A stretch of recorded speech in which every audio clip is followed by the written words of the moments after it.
Alright, I'm checking the field of corn that's right behind the machinery sheds here. And I peeled back some of these ears.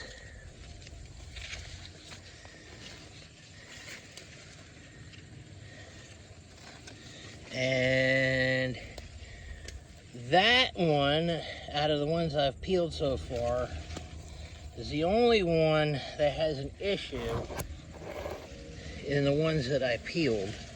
And then, well, then there's this. So, yeah. This corn in here, though, isn't for what inputs went on this. This isn't going to yield big.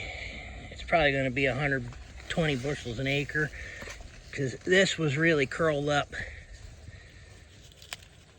for during a drought. So I don't know, maybe it'll surprise me.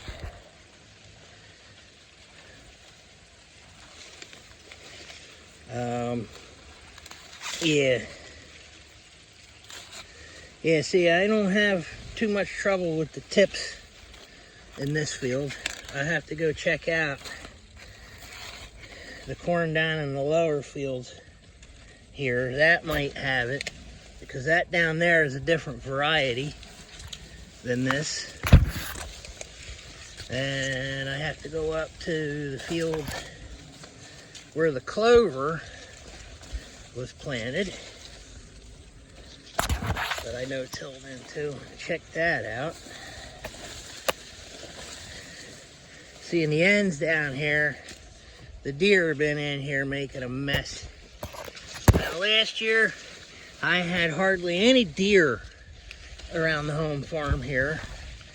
This year, they're all over the place, getting into everything. And I think it was because it was so dry that they were busting the corn stalks open to get moisture, because they didn't have enough to drink. So, anywho,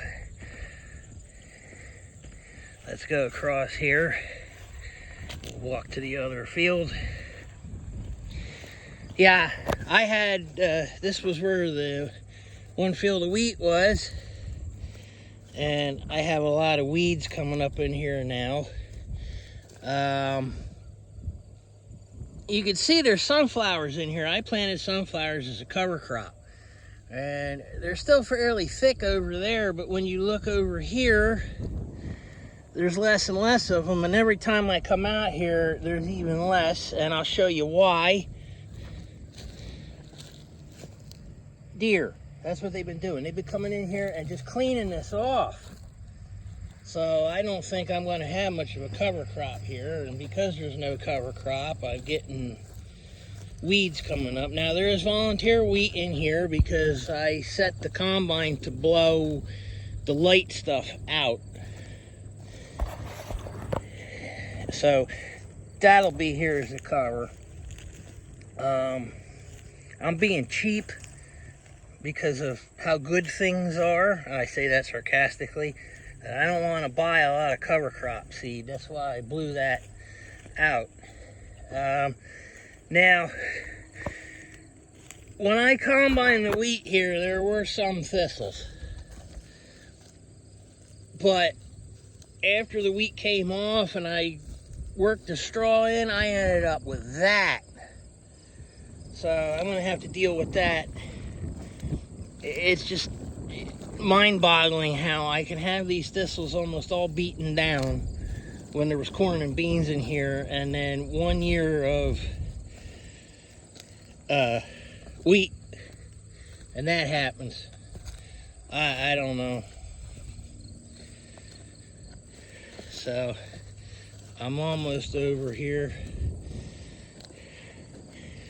to the corn. See, this corn is actually, this was planted before the other stuff, the same variety, but because of its issues coming through the clover, it's actually behind the other stuff. It's shorter than the other stuff. So Now let's get in here a little ways past the deer damage. You can see in here where the corn ended up being thinner than canopy. I got a big flush of annual grass in here.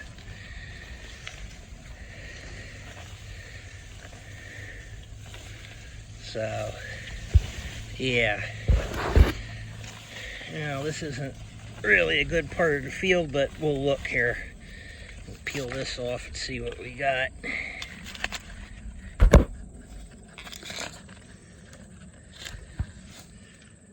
Not too bad there to the tip.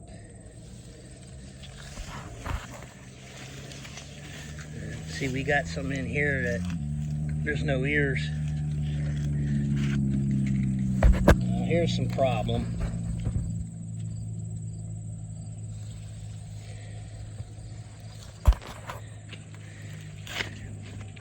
Yeah, I think I walked into the worst spot of the field.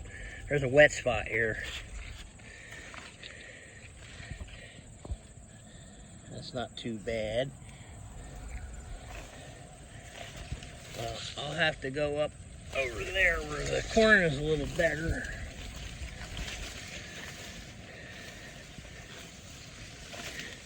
It's probably going to be a long, boring video for some people, but such is life.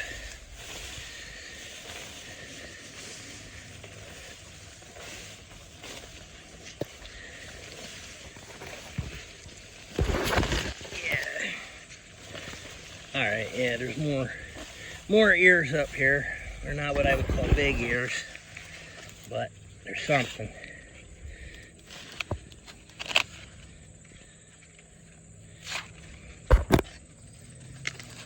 That.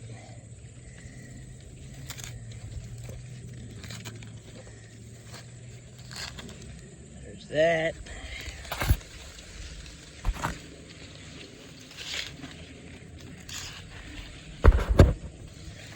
There's a little bit.